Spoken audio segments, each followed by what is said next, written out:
kelas untuk memenuhi tugas mata kuliah strategi pembelajaran dengan dosen pengampu Bapak Sunadri SPD.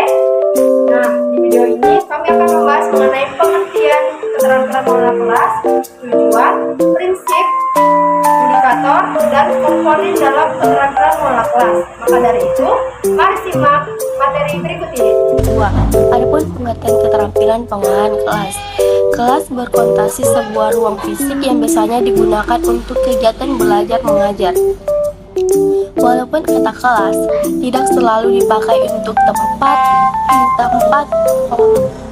pembelajaran, terdapat beberapa kelompok belajar di sekolah yang dimanfaatkan untuk kegiatan belajar mengajar. Kelas besar yang berfungsi dengan baik jika ditangani dengan perawatan yang optimal.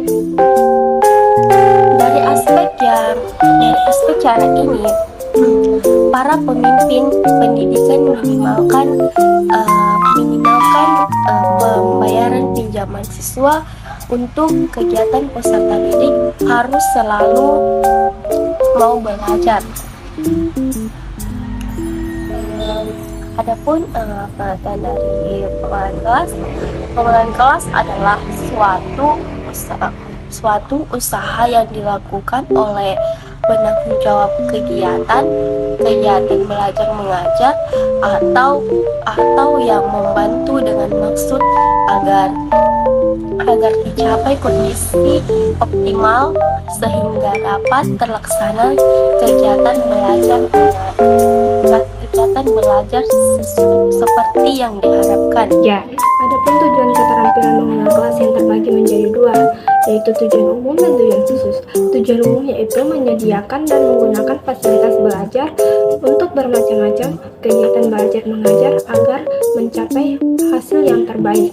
Dan tujuan khususnya yaitu mengembangkan kemampuan peserta didik dalam menggunakan alat-alat belajar, menyediakan kondisi yang memungkinkan kepada peserta didik untuk bekerja dan belajar, serta membantu peserta didik dalam memperoleh hasil yang diharapkan. Adapun prinsip-prinsip pengelolaan kelas.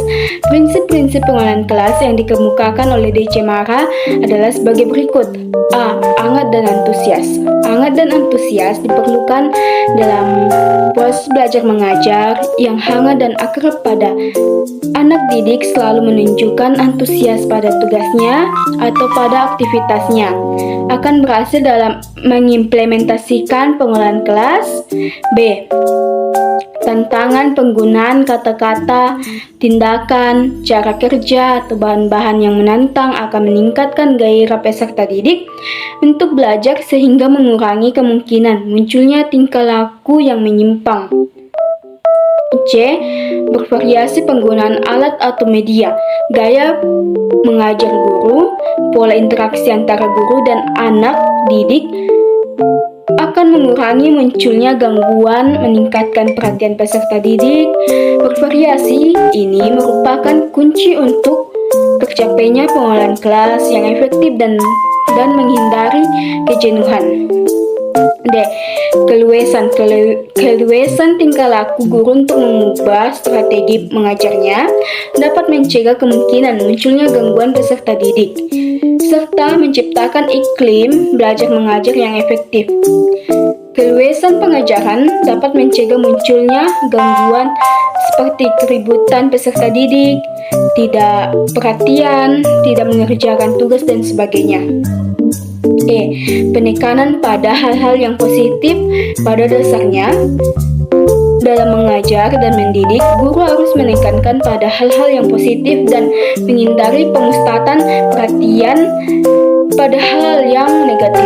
Penekanan pada hal-hal yang positif yaitu penekanan yang dilakukan guru terhadap tingkah laku peserta didik yang positif daripada mengomeli tingkah laku yang negatif. Penekanan tersebut dapat dilakukan dengan pemberian penguatan yang positif dan kesadaran guru untuk menghindari kesalahan yang dapat mengganggu jalannya proses belajar mengajar.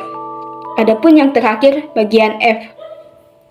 Penanaman disiplin diri. Tujuan akhir dari pengelolaan kelas adalah anak didik dapat mengembangkan disiplin diri sendiri dan guru sendiri, hendaknya menjadi teladan mengendalikan diri dan pelaksanaan tanggung jawab. Jadi, guru harus disiplin dalam segala hal bila ingin anak didiknya ikut berdisiplin dalam segala hal. Selanjutnya yaitu indikator keterampilan mengelola kelas. Nah, komponen-komponen keterampilan mengelola kelas pada umumnya itu dibagi menjadi dua bagian. Nah, yang pertama itu adalah keterampilan yang berhubungan dengan penciptaan dan pemeliharaan kondisi belajar yang optimal atau bersifat preventif. Nah, keterampilan ini itu berhubungan dengan kompetensi pendidik dalam mengambil inisiatif dan mengendalikan belajar, serta adapun aktivitas-aktivitas yang berkaitan dengan keterampilan itu antara lain yang pertama itu adalah sikap tanggap, yang dimana komponen ini ditunjukkan oleh tingkah laku pendidik bahwa pendidik hadir bersama peserta didik. Yang kedua itu adalah membagi perhatian, yang dimana pengelola kelas yang efektif dapat terjadi bila pendidik mampu membagi perhatiannya kepada beberapa kegiatan yang berlangsung dalam waktu yang sama. Komponen yang kedua itu adalah keterampilan yang berhubungan dengan pengembangan kondisi yang optimal.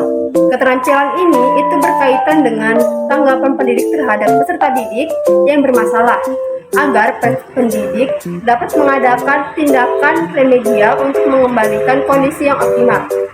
Adapun komponen keterampilan kelas, indikator pengelolaan kelas digunakan sebagai standar guru dalam melaksanakan dan menyampaikan pembelajaran secara efektif. Guru harus mengembangkan kompetensi keterampilan yang dimiliki untuk mencapai tujuan pembelajaran. Sasaran pengelolaan kelas pertama adalah peserta didik. Peserta didik diberikan kesempatan untuk memperoleh posisi belajar yang sesuai dengan minat dan keinginannya. Pemrolehan dapat dilakukan dengan meningkatkan hubungan saling percaya antar guru dan peserta didik. Sasaran pengelolaan kelas kedua adalah pengaturan ruang kelas.